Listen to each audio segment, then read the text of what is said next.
ఇక దేశీయ విమానయాన సంస్థ ఇండిగో సంక్షోభంతో ప్రయాణికులు తీవ్ర ఇబ్బందులు పడుతున్నారు.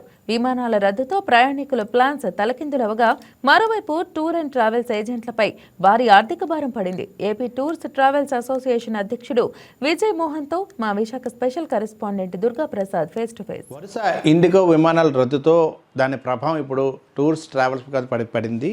ఏజెంట్లు కూడా తీవ్ర ఇబ్బందులు పడతా ఉన్నారు. అయితే గతంలోనే బుకింగ్ చేసిన టూరిస్టులు వారిపై ఉద్ధృతి తేవడం కూడా కనిపిస్తూ ఉంది. ఈ నేపథ్యంలో ప్రజెంట్ సినారియో ఏ విధంగా నడుస్తూ ఉంది, ఇది మరలా ఇప్పటికీ యథాతథంగా దీని స్థితిగతులు ఉండబోతుందని చెప్పి మరిన్ని వివరాలు అడిగి తెలుసుకుని ప్రయత్నం చేద్దాం. మనతో పాటు AP tours and travel association అధ్యక్షుడు విజయమోహన్ గారు ఉన్నారు. సార్ నమస్తే. ఏదైతే ప్రస్తుతం మనం చూస్తున్న ఈ సినారియో, ఈ ఇండిగో విమానాల రద్దు, అసలు ప్రధానంగా ఈ ఇష్యూ ఎందుకు వచ్చింది, ఇది ఇప్పటికీ మీ ఐడియాలో క్లియర్ అయ్యే అవకాశం అంటారు? సార్, ఇది FDTL అని గవర్నమెంట్ ఈ రొటేషన్ ఆఫ్ ద క్రూని తగ్గించారు, అంటే పెంచారండి. పెంచడం వల్ల ఏమైందంటే ఇది ఎప్పుడో వాళ్ళకి డెడ్ లైన్ ఆల్మోస్ట్ 1.5 year క్రితమే గవర్నమెంట్ ఇచ్చిందండి, 2 years క్రితం. సో మనకి అదర్ ఎయిర్లైన్స్ స్లోగా, మనం గతంలో ఒక 6 months క్రితం మన ఎయిర్ ఇండియాలో కొన్ని ఇష్యూస్ చూసాం. వాళ్ళు అప్పుడు స్లోగా వాళ్ళు ఇంపేస్ చేసుకున్నారు. ఇండిగో వచ్చినప్పుడు ఏంటంటే వాళ్ళు లాస్ట్ మినిట్ వరకు వెయిట్ చేశారు, ఎక్స్టెండ్ అవుతుంది అనే ఒక ఆలోచనలో బహుశా అదే అయి ఉండాలి. బట్ సడన్గా ఎప్పుడైతే గవర్నమెంట్ ఆఫ్ ఇండియా సడన్గా ఎప్పుడైతే 1st December నుంచి మీరు ఇంప్లిమెంట్ చేయాలని ఎప్పుడైతే చెప్పిందో, ఎందుకంటే జనరల్గా క్రూ కూడా దానికే సపోర్ట్ చేస్తారండి, ఎందుకంటే వాళ్ళకు కూడా మోర్ టైం వస్తుంది కాబట్టి. ఆ రొటేషన్ ఏదైతే ఎయిర్లైన్ చేయాలో అది ఫెయిల్ అయిపోయారండి. ఎందుకంటే అదనంగా పైలట్స్ కావాలి, అదనంగా క్రూ కావాలి, వాళ్ళు అదనంగా రిక్రూట్ చేసుకోలేదు. సో సడన్గా మీరు 24 hours-కి 48 hours రొటేషన్ ఇస్తే ఎక్కడి నుంచి వస్తారండి, క్రూ రాదు. సో ఆ ఒక్క ఇంపేస్లో ఏదైతే వచ్చిందో కంప్లీట్గా ఎయిర్లైన్ కంప్లీట్గా స్టాండ్ స్టిల్కి వచ్చిందండి. అది ఒక మెయిన్ రీజన్ అండి. మోర్ దెన్ 1000 ఫ్లైట్స్ క్యాన్సిల్ అవడం అంటే సహజంగా అది ఓల్డ్ టూరిజం ఎఫెక్ట్ అయిపోయిందండి. మ్యారేజెస్, నార్త్ ఇండియాలో మ్యారేజ్ సీజన్ అండి ఇది. మీకు గత మొన్న చూసారు ఎవరు, హుబ్లీలో వాళ్ళు చేసుకోవాల్సిన వాళ్ళు ఇక్కడ పెళ్లి కొడిపోతున్నారు, అక్కడ జనాలు కూర్చున్నారు. సో ఇలాంటి ఈవెంట్స్, అలాగే హార్న్బిల్ ఫెస్టివల్ అని మనకి నార్త్ ఈస్ట్లో అవుతుందండి, ఈవెంట్స్ జరుగుతున్నాయి.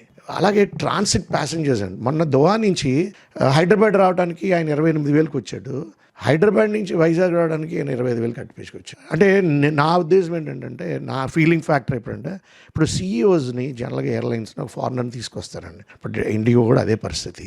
ఇండియాలో ఒక CEO లేడు అనే ఒక అభిప్రాయంగా ఒక ఫారినర్ తీసుకొస్తాడంటే, ఫారినర్కి ఆడి సబ్జెక్ట్ ఏంటంటే రెవెన్యూవే. నేను రెవెన్యూ తీసుకురావాలి, ప్రాఫిట్ ఇవ్వాలి అని. పదే ఇండియన్కి ఇచ్చి ఉంటే ఇండియన్ కూడా లుక్డ్ అట్, అంటే ఒక సిస్టమ్ని వేరేగా చూసేవాడు, ఎందుకంటే ఆ హ్యూమన్ టచ్ ఉంటుందండి వాళ్ళకి. సో ఇక్కడ నా ఉద్దేశంలో ఆ హ్యూమన్ టచ్ ఫెయిల్ అయిందండి కంప్లీట్గా. చూద్దాంలే, చేద్దాంలే, రెవెన్యూ లెట్స్ గెట్ రెవెన్యూ అనే మోడల్లో ఇండిగో వెళ్ళటం వల్లే ఈ ఒక్క ఇంపేస్ వచ్చింది అనే నా అభిప్రాయం అండి. సో ఇలాంటి చాలామంది total across the industry face అవుతారండి. నేను మూల కారణం DGCAకే చెప్తానండి. వాళ్ళు వాచ్ డాగ్ అండి. ఏదైతే జరుగుతుంది, ఏదైతే చేస్తుంది, వాళ్ళే మన టోటల్ ఎకో సిస్టమ్ని, ఏవియేషన్లో ప్రతి ఎకో సిస్టమ్ని వాళ్ళు చూసి, వాళ్ళు దాన్ని స్టడీ చేసి, అలాగే ఫెయిర్ మానిటరింగ్ కూడా వాళ్ళే చేయాలండి. బట్ ఆ రోజు అందరూ మనం ఎయిర్ ఇండియన్ తిట్టాం, ఏటీలు ఎందుకు క్యాన్సిల్, కానీ ఈరోజు మరి అదే ఇండిగో ఎందుకు చేయలేదు అనేది మరి వాళ్ళే చూడాలండి. వాళ్ళు 2 months క్రితం చెక్ చేశారు, నువ్వు ఇంప్లిమెంట్ చేసావా, ఓకే చేయకపోతే నీకు 1 month టైం ఇస్తాము, లేదా వీళ్ళు పెనాల్టీ ఇవ్వాలండి, గట్టి పెనాల్టీ వేస్తే కానీ వినరండి. సో ఆన్లైన్ లేకపోతే వాడికి ఏ రోజు అయితే వాళ్ళు, ఎందుకంటే మొన్న లాస్ట్ టైం మనకు వచ్చిన క్రౌడ్స్ బట్టి దాన్ని లిమిట్ చేస్తారు వాళ్ళు, అక్కడ ఇవ్వటం, కౌంటర్లో ఇవ్వటం. సో ఇది ఆల్రెడీ ఫెయిల్ అయిపోయింది, ఆన్లైన్ డేట్ పోయింది. సో మళ్ళీ వాళ్ళు అక్కడికి వెళ్ళి 3 రోజులు 4 రోజులు లేట్కి వెళ్తే, మళ్ళీ అక్కడికి వెళ్ళి బస్ టికెట్లు నార్మల్గా సపోజ్ 2,000 అమ్మే టికెట్ 6,000 7,000కి అమ్మితే అందరూ స్వాములు ఎఫోర్డ్ చేయలేరు కదండి. అలాగని సిస్టమ్ ఎక్కడ ఎయిర్లైన్స్ అంటే మేము అకామిడేషన్ ఇస్తున్నాము, మేము అన్నీ చూస్తున్నామని మనం చాలా చదివాము, అనౌన్స్మెంట్లు చూసాము, ఒక 10 మందికి ఇచ్చేసి అందరికీ ఇచ్చారు అనేది అది జరగలేదండి 100%. ఎందుకంటే నా క్లయింట్స్కి ఎవరికీ జరగలేదు, ఎక్కడికక్కడ స్టక్ అయ్యి ఉన్నారు. ప్లస్ అక్కడికి వెళ్తే పర్మిషన్ దొరుకుతుందా, రిటర్న్ టికెట్ ఇప్పుడు దొరకదు.